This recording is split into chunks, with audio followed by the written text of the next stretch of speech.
Nå, Anne-Mette, vi snakker lidt om det her med, hvordan er det egentlig, vi skal lægge partner ind. Ja. Og ikke, selvfølgelig en ting er, hvordan gør vi det ude på hjemmesiden, men også det her med, hvilke overvejelser har man med i, hvor skal de ligge hen. Så nu Ja. tager vi lige og deler skærmen her, og så er det der, sådan. Så, hvis vi lige kigger her, Anne-Mette. Når man er logget ind som partner, nu er vi jo logget ind på din position her, Mm. Så derfor, og det er jo meget fint, fordi der er også den her fast start oversigt, hvis vi lige skal kigge på den senere hen, det ved jeg ikke, om vi skal, men nu går vi i hvert fald ind. Hvis vi skal registrere en ny partner, så foregår det jo heroppe. Indskriv en ny partner. Ja. Nu kommer vi ind og ser dig øverst her, din organisation. Mm. Og fordi du har købt en startpakke i Sensino, så har du det, vi kalder 3 indkomstcentre. Du har indkomstcenter 1, 0, du kan se, der står 001 efter dit navn og dit Ja. partner-ID. 002 og 003. Okay. Yes. Fjerner jeg lige de her billeder her også. Sådan, så kan det være, at man også kan se, hvad jeg vil lave. Øhm, inden, herinde, der er der i virkeligheden kun 2 sider, du skal koncentrere dig om. Så du må ikke lade dig forvirre af, at der også er krydser herinde. Fordi det her, det er jo også dig, og det er også dig. Ja. Så du har 3 indkomstcentre, Ja. men én position. Ja. Så der er kun 2 ben, du skal koncentrere dig om, og det er altid de yderste, enten her til højre, eller, nu kan du se, der står faktisk allerede nogen i dit venstre ben, så lige nu, der viser den 3, som du kan se herovre. Man Ja. kan til at vise helt op til 8, så hvis vi nu lige tager 8, så kan du se, nu kan vi se noget mere, Ja. end det vi kunne før, ikke? Jo, og det har vi i venstre ben. Yes, det er dit venstre ben, og det andet, det er dit højre ben. Ja. Så kan du se, der er nogen, der er et hjerte ud for. Ja. Hvad er det? Det har jeg tænkt på. Det er din personligt sponsorede partner. Okay. Så har man eller når man har personligt sponsorede partner, så fremgår de med et lille hjerte. Ja. Inge-Lise er en af dine personligt sponsorede partnere. Ja. Hvorimod Malene ikke er en af dine personligt sponsorede partnere. Men Mm. hun ligger stadigvæk i dit team. Ja. Hun er stadigvæk en af dine partnere. Og du kan se, at Malene her, hun har jo også 3 indkomstcentre. Så hvis vi tog Malene, de eneste 2 krydser, hun skal koncentrere sig om, det er det yderste herude, og det yderste herunder, altså ja, nu er det godt nok Inge-Lise de her, men der ligger en under Inge-Lise, som vi ikke kan se nu. Der ligger Ja. også et kryds.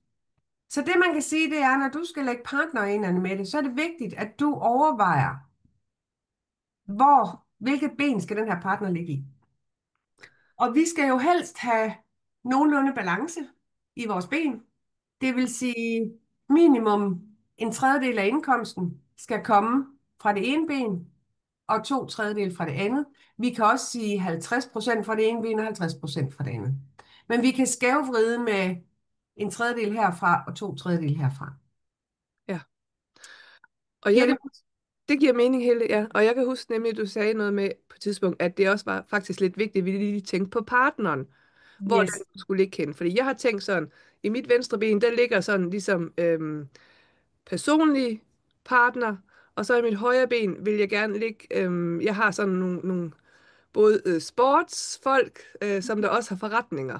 Ja, Så det bliver ligesom delt lidt op i 2 forskellige grupper.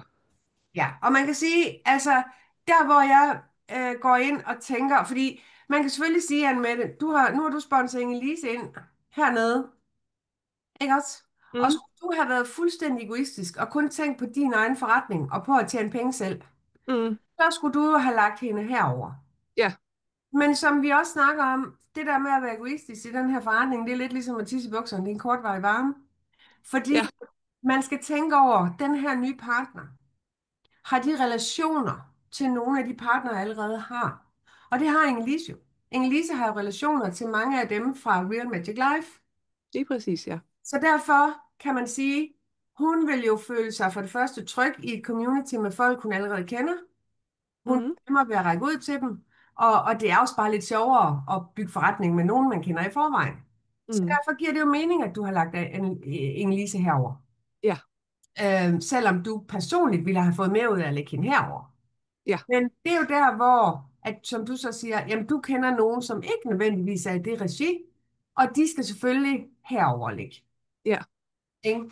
Så lige så snart du får dialog med nogle af de sportsfolk, eller hvad det nu var, du nævnte, forretningsfolk, som siger ja tak, så begynder du at bygge dit andet ben. Men så er der lige en finte mere, der kommer ind, vi skal overveje. Og det er jo det her faststart-program.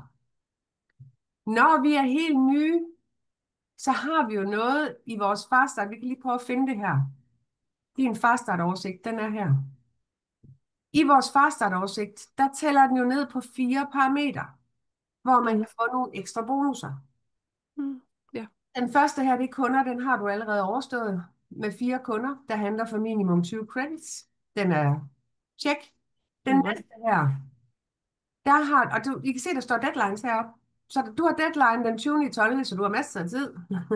Øh, ja, Den deadline her, den tæller så ned på det næste skridt i vores faststart-program, som jo er at få sat gang i nogle partnere i hvert ben. Så ja, grunden til, at du mangler det røde herover, det kan du se, når du sætter markøren derpå, så står der missing right one. Det vil sige, at du mangler en partner over i dit højre ben for at få den her bonus på 400 €, som følger med i den her kampagne. ja, Så den viser dig faktisk, hvor du er henne og hvad du mangler. Fordi alt det grønne her, der er faktisk 7 partnerne, de giver jo, de nye partnere, de giver det, vi kalder enrollment points. Og et enrollment point, det afhænger af, hvilken startpakke. Køber de den store pakke, Ultimate-pakken, så giver den 3. Og køber de den helt lille, så giver den 1 eller 2. Det kan jeg faktisk ikke lige huske i hovedet. Det må og jo... kan jeg spørge om noget lige der? Ja, Hvis jeg har en, der har købt en lille pakke, og hun så faktisk har fortrudt, sender den tilbage og køber en stor pakke, bliver det så ændret herinde? ja, Okay, det gør det. ja, okay, Det skal de nok få styr på. okay. Yes. Så man kan sige, herinde, der mangler du lige den ene partner, du skal bruge over i din højre side, i dit højre ben, hvor du ikke har nogen endnu, Mm, for at opnå den bonus, der hedder 400 pay points. En pay point svarer til 1 €. okay, Så det er 400 € i bonus, man får for at gøre det her. ja. Når du har gjort det, så låser den her op. Fordi den her kan du ikke opnå, medmindre du opnår den her. Fordi hvis ikke du tegner nogle partnere ind, så kan du heller ikke hjælpe de partnere. Det er det, det går ud på herovre. Okay, Yes. Så derfor kan du se, der er en hængelås, indtil den der, den bliver grøn. ja, Og så kan du også se derinde bagved, de viser faktisk, at der faktisk allerede er noget, der er grønt. Og det ja, er fordi, de partnere, du har lavet herover, de allerede tæller med herover. okay. Fordi herover der skulle du lave, hvad hedder det, 8 point, og herover der skulle du lave 12. Ja, Ja. Så nogle af dem tæller faktisk med herover allerede. Så lige så snart den der, den bliver grøn, så åbner den der, og så kan vi begynde at arbejde med den, hvor du har deadline, der står den 19. i første, kan jeg se. ja, okay. Og den sidste, det er jo så på kundedelen. Og du kan se her, når jeg sådan kører markøren rundt, den viser dig her, du mangler 5 abonnementskunder Mm, for at have, for at nå den titel, der hedder X-Team, mm, som er minimum 10 abonnementskunder, som til sammen handler for 50 credits. ja, Og man kan sige, at dine credits, de er i land, fordi dem du har, de har faktisk allerede handlet for 60 credits. okay. Så det er, altså, så det vil jo komme meget højere op, de credits her. Men Ja, der mangler de her 5 abonnementskunder for, at den bliver, og der har du så først deadline en gang i februar, fordi det er ude på 4. måned. Men du kan godt se, hvis du opnår den der, så får du 400 pay points, altså 400 € i bonus. ja. Den låser så op for den her. Og opnår du den, så ligger der altså 1.200 € i bonus. Og hvad så, Helle, når jeg har opnået alle de her 4? Ja, Forsvinder de så, og så kommer der så nogle nye op? forsvinder det her fast start. Så har du, uanset om du opnår dem eller ikke opnår dem, når tiden er udløbet, deadlinen, som er den sidste 18. i anden, så Ja. forsvinder det.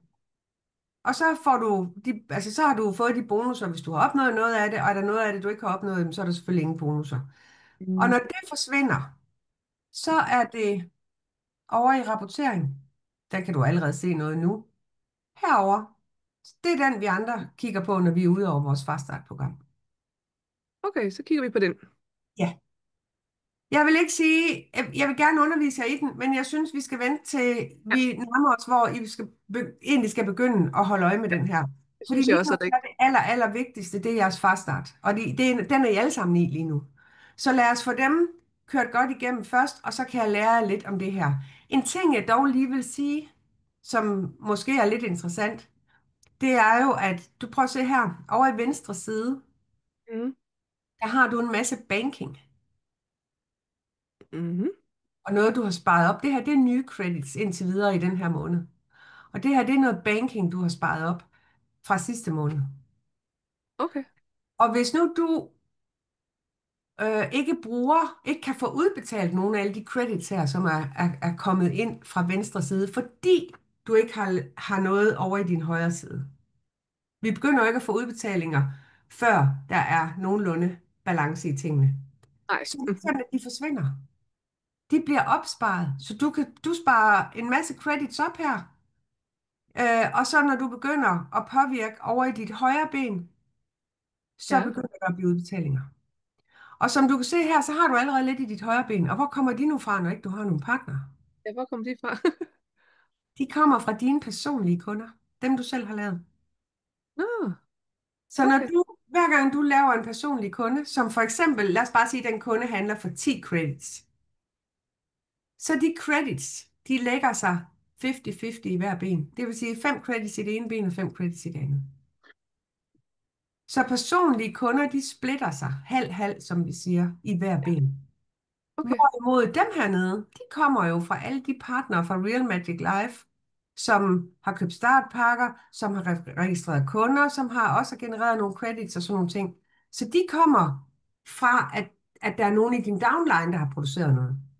Ja. Og så selvfølgelig er der også 49,5 af dine egne credits ud af det her beløb. Fordi Mm. når det ligger i den ene side, så ligger der helt sikkert også 49,5 i det andet. Ja. Ja. Så jeg vil jo sige, at det her, det går vi lidt mere i dybden med, når I er færdige med jeres farstart. Men Ja. farstarten er det vigtigste. Ja. Så når man så indskriver en ny partner, nu kan vi jo bare lade som om, vi skal have indskrevet en herover i dit højre ben.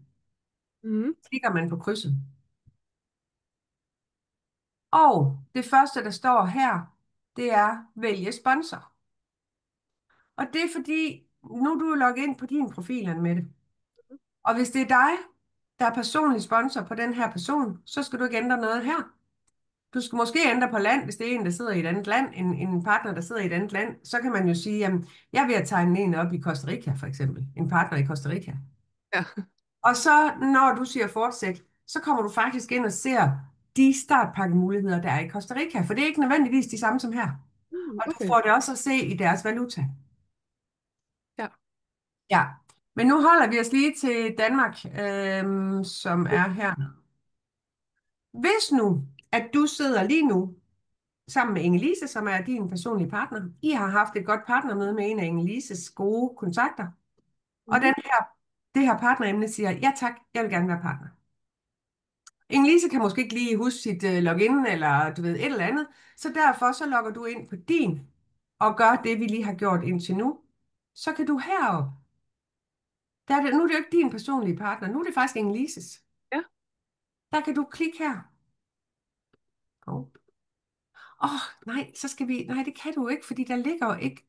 Nej, ved du hvad, det er mig, der roder. For der ligger Jo, jo hvis jeg var over i den anden side, så kunne jeg. ikke præcis. Vi Ja. går lige hernede, Ja.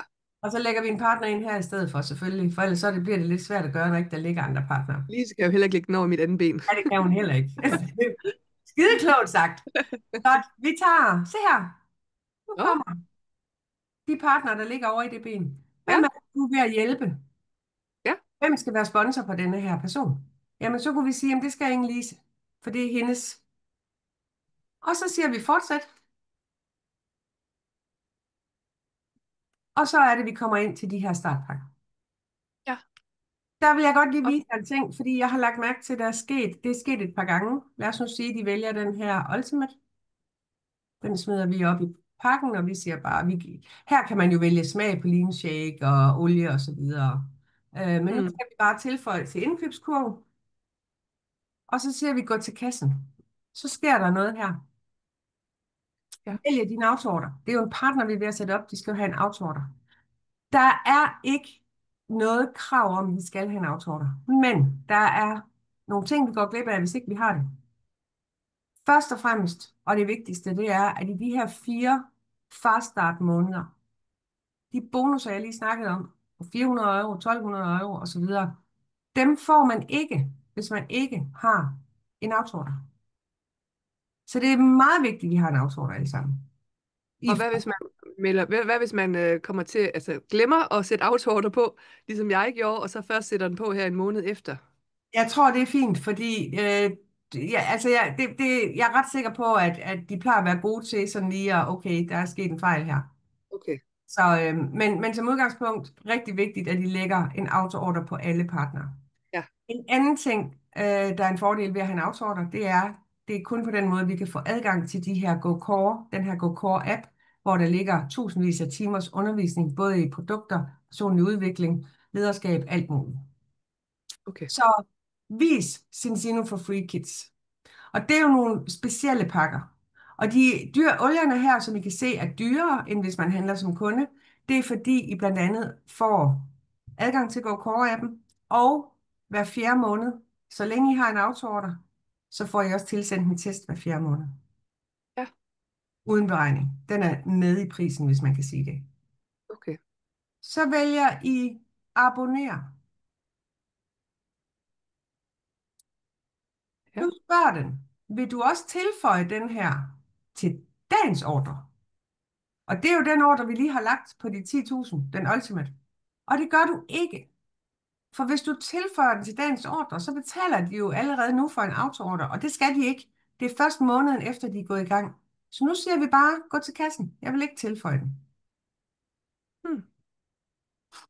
Så det, der ligger nu her, der kan I se Ultimate Partner Kit og ikke andet. Hernede, kommende månedlige ordre, der kan man åbne her og se, hvad er det egentlig? Nå, det var den der balance oil med grebfrugt, jeg valgte. Og den første gang, den kører, det er den 20. i 12., fordi vi har den 20. i 11. i dag. Okay. Yes. Så Perfekt. udfylder vi jo sådan set bare alt det her. Ja. Øh, yes. Så går vi lige tilbage til shop. Og så fjerner vi lige alt det her fra kurven her. Der. Og der. Så viser jeg altså jer lige en ting, fordi nogle gange så sker der jo det, at man sidder med en, som siger, jeg vil helt vildt gerne i gang som partner. Jeg har ikke penge til en startpakke lige nu, men Mm. jeg ved, hvem jeg skal ud og snakke med, jeg har styr på det, osv. osv. Ikke? Ja. Så kan man godt registrere den partner uden en startpakke. Nå, okay. Det betyder, at de ikke får 3 indkomstcentre, men kun ét. Okay. Og den forklarer jeg lige bagefter, hvad den betyder. Men jeg vil lige vise, hvad I gør, fordi helt automatisk, når man registrerer en partner, så kommer man jo ind og ser partnerkits. Ja. Hvis Kan man, man, kan man ja, tilføje et partnerkit sådan lidt efter sig, hvis det er? det kan man godt, men hvis, altså, jeg er faktisk ikke helt sikker på, hvor lang tid der skal gå før. Lad os nu sige, at de vælger den her efter 3 måneder som partner. Okay, ja. Så får de ikke penge tilbagegaranti. Mm. Den kommer i starten, med, når vi registrerer partneren. Ja. Er Ja, man en lille smule i tvivl, den mindste smule i tvivl om, eller den nye partner er i tvivl, så hellere lægge et af de små kits på med det samme, og lade være med at køre betalingen igennem. Så ligger ordren der i det mindste til, at de kan gå ind og betale den inden for nogle dage, hvis de beslutter sig for at sige, nej, jeg gør det her. mm. Ja. Jeg glemte lige at fjerne den her, for jeg skal lige have fjernet den her. Nej, Men der er væk. Godt. jeg havde nemlig en, som der bestilte Basic Kit først, og så fortrød den her efter et par dage, og så gik ind og købte Ultimate Kit. Ja, Storpakke. ja. Og det kan de sagtens finde ud af. Altså, den er fin, så den er under Ja, tilbage, pengene tilbage i garantien, hvis hun laver de 25 kunder. okay. Ja. Lad os lige gå op her. Når man så står her, så er det stadigvæk vigtigt, at den her partner som minimum får en autoorder på, der skal betales næste måned. Mm. Så der går I op i butik. Sorry, Partner Kits må det være. Hvor ligger de der Sensino for free? Der. Sensino for auto orders. Og så siger I abonner. For ellers så går vedkommende altså glip af de startbonusser, Ja, hvis ikke de har en autoorder på. Så der gør I bare det samme. Vi går bare udenom, men går op i Premiere Kits, eller Partner ja, Kits her, og vælger Sensino for free autoorders. En anden ja, ting, der også vil være en god idé at vælge, hvis ikke man vil have en pakke, så har vi lige her Partner Kits og siger se alle. Så er der en pakke hernede. Der. Der er den her. Den koster 500 kroner. Og det man får, det er, man får bare sådan 10 lookbook-hæfter. De er faktisk ret fede. Har jeg ikke lige nogen til at lægge frem? Det har jeg ikke. De ligger i jeres startpakker. ja, det gør det. Jeg har også, de er rigtig fede faktisk. Ja, de er nemlig rigtig fede, når man sidder med kunderne. Dem får man 10 af. Man får en ekspresstart, som nok er det aller vigtigste, fordi ekspresstart er jo der, hvor alt, hvad vi har behov for at vide, stort set for at bygge en stor forretning, står i. Ja, Og så får man adgang til GoCore den næste måned, så hvis ikke man har en autoorder, så har man ikke adgang længere. nej, okay. Og jeg vil jo nok sige, sidder man med nogen, som ikke har mulighed for at købe produkt her nu, så vil jeg vælge den der. Ja, Ja, og så lægge en autoorder på dem. Men altså, der er jo forskellige muligheder, så sidder I med nogen og er helt i tvivl, så ring til mig, så må vi jo finde ud af, hvad der er mest fordelagtigt for den person. mm. Ikke? Ja. Okay. Nu går vi lige tilbage her, tilbage til back office. Sådan. Og så går vi lige ind i, I kan bare sige indskrivende partner igen. Ja, for Hvis I jeg har dog lige et, ikke... Ja, hvad har du? Ja, nej, det var bare lige ved indskudt partner, der har jeg lige et spørgsmål, godt. som jeg undrer mig lidt over. Øhm, Hvordan kan det være, for eksempel hvis nu jeg lægger en over i højre side, Herover. Herover. ja, i højre side der, og så lægger en ind der, så Ja, kan jeg ikke helt forstå, hvorfor jeg ikke skal næste gang lægge en ind på krydset. Ja, lige præcis. Og det er igen over ved godt. Samuel. Ja. Prøv at se her. Lige nu, der er vi ved at bygge den her position op, Mm. og ikke den her. Den der Mm. position, den bygger du op ved at bygge et ben den vej, Ja, en den vej. Giver det okay, mening? det giver Ja. 100% mening nu. Ja, Eller det indkomstcenter bygger du op ved at gøre altid yderst. Altid yderst. Og det gælder alle partnere. Samuel, hans yderste, det er her. ja, Inderst, det er der. Så altid i de yderste krydser. ja, Den der, I skal begynde at bygge herover. Det er den der, I måske når en titel af Royal Crown eller sådan noget. okay. Fordi så begynder I faktisk at lave et tredje ben. Mm. Så her begynder du, når du bliver Royal Crown, og Mette skal nok guide dig til, nu begynder du at bygge herover eller herover. Så Ja, laver du et tredje ben. Men lige nu koncentrerer vi os kun om to. super. Det var bare, Fordelen ved de tre indkomstcentre, den er der flere af, der har spurgt om. ja, Hver gang, lad os sige, der er blevet skabt 2.000 credits herover. Der er blevet skabt 1.000 herover i det ben. Nu, lad os bare forestille os, der ligger nogle partnere, og der er ja, skabt 1.000 credits. Så ryger der 2.000 credits op i den position fra det ben. Og 1.000 credits fra det ben her op i den. Okay? ja, Nu har du 3.000 credits. Det er faktisk det, vi kalder en executive. Så du får alle pengene udbetalt på de 3.000 credits, og har tjent en 5-6.000 kroner. okay, Men de 2.000 credits, der kom heroverfra, de lægger sig også herop. okay, Du kan ikke bruge dem, du kan ikke gøre noget, for der er ikke bygget herover, og det skal du heller ikke. De sparer op, og det samme, de 1.000 herfra, de går også herop. Så du får faktisk dobbelt. Du får 1.000 credits her, du får 1.000 credits her. ja, Men du kan ikke bruge dem her, før du begynder at bygge herover, og det gør du ikke, før du er Royal Crown. Fordi det er lige meget, det kan ikke svare sig. Du kan lige så godt bare koncentrere dig om de to ben. Og så ja, den der, du er Royal Crown, så har du måske 500.000 credits til at stå og vente på dig herover. ja, så bliver det sjovt derovre. Så bliver det bare meget nemmere, kan du se det? For så er det jo sådan Ja, set kun et ben, du skal bygge, og du har 500.000 til at stå. lige præcis. Okay, det var rigtig dejligt lige med den forklaring. Godt. Det Ja, tog mig mega lang tid at forstå. Så derfor så har jeg virkelig forsøgt at finde forklaringen, jeg forstår. Så, klarer det rigtig fint. ja. Så I skal bare være glade for alt det, der sparer sig op. Ja, Og så på et eller andet tidspunkt, når I er klar, så sætter vi i gang i et tredje ben. Men lige nu, yderste krydser i begge sider. Under den næste, under den næste. Det betyder også, at vi hele tiden hjælper hinanden. Ikke? Så ja, Inge-Lise, som du lige har sat i gang, hun skal ud og finde nogle partnere. Men du hjælper hende faktisk med at finde nogle partnere, fordi du bygger også dernede. Men selvfølgelig skal du også til at have fokus på det andet ben. Men man hjælper hele tiden hinanden med at få den, at bygge indtjening. ja. Giver det mening? Det, det giver så meget mening, ja. Det gør Godt. det. Er der noget, du tænker, vi mangler at gennemgå? Sådan lige nu? Øhm, nej, det er der faktisk ikke, for du har svaret på det hele. De spørgsmål, jeg også havde. Så Jamen, så stopper jeg lige den her recording her. ja.